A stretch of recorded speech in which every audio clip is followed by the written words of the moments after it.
Hi guys, my name's Abigail, and today I'm going to be talking about society's obsession with social media and technology overall, and media addiction. I know we kind of talked about it. We did cover it in this class a little bit, but I thought it was really interesting, and I looked up some facts and figures and stuff about it, so I thought that would be interesting to talk about. So let's go.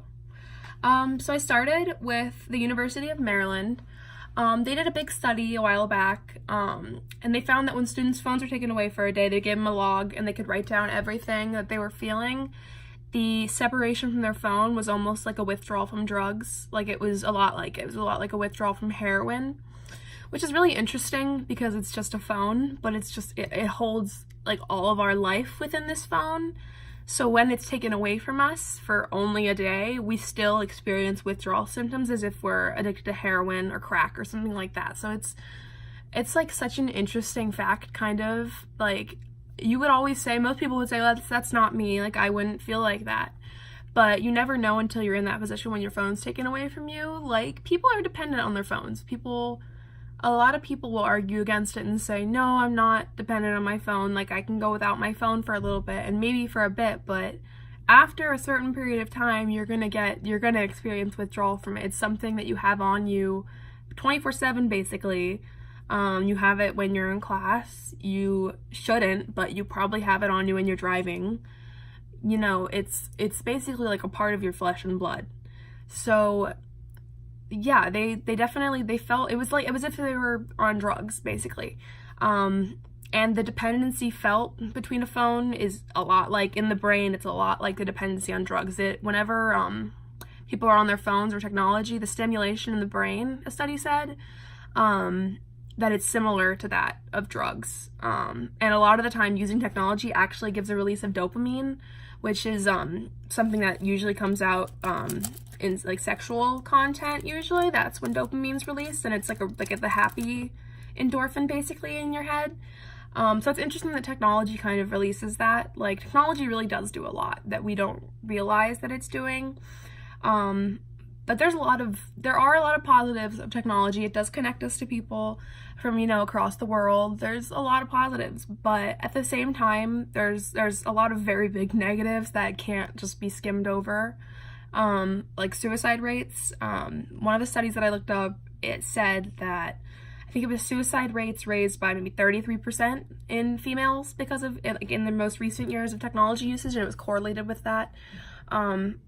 And I don't think that's something that can just be overlooked. Like, I think people need to keep a closer eye on their kids. I think people need to stop giving their children phones at such an early age, because I think that's part of it.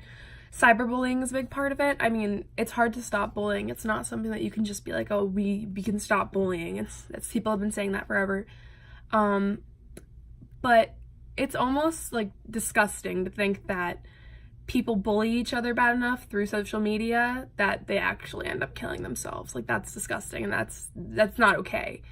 I mean, that's one of the worst things I would say about social media. Along with that, it gives people depression because they feel like they can't achieve the ideals that are seen on social media, that those people themselves with those ideals are probably fake too. It causes eating disorders. There's other more health related effects, like sleep deprivation, definitely. I mean, personally, I sleep with my phone on the ledge next to me when I go to bed. That's just convenient. My alarm goes off right near me. I hear it.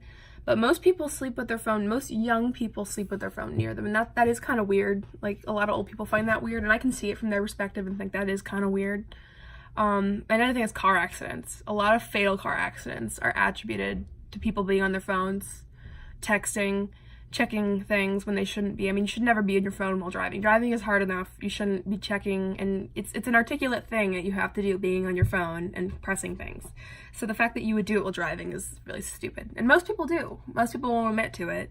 I mean, I've checked my phone at stoplights, but I try my hardest not to check it while I'm driving, because I know that it's dangerous and it's stupid, and that you can die, obviously, because you're driving.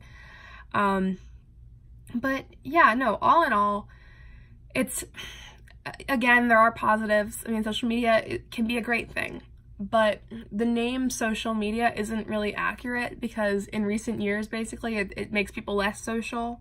Like, you might be talking to someone from France, but the person in front of you is feeling ignored, or maybe they're talking to someone from Belgium or something, and then no one cares. Everyone's on their phone. I mean, you notice when you walk around campus, it's quite noticeable that people are on their phones all the time, like zombies. It's ridiculous. I mean, I'm one of those zombies, but it is ridiculous. It's not really okay. But I guess that's it. But all in all, I sound really negative, but there are just so many things that need to be looked into and that need to be taken more seriously regarding the media. But yeah.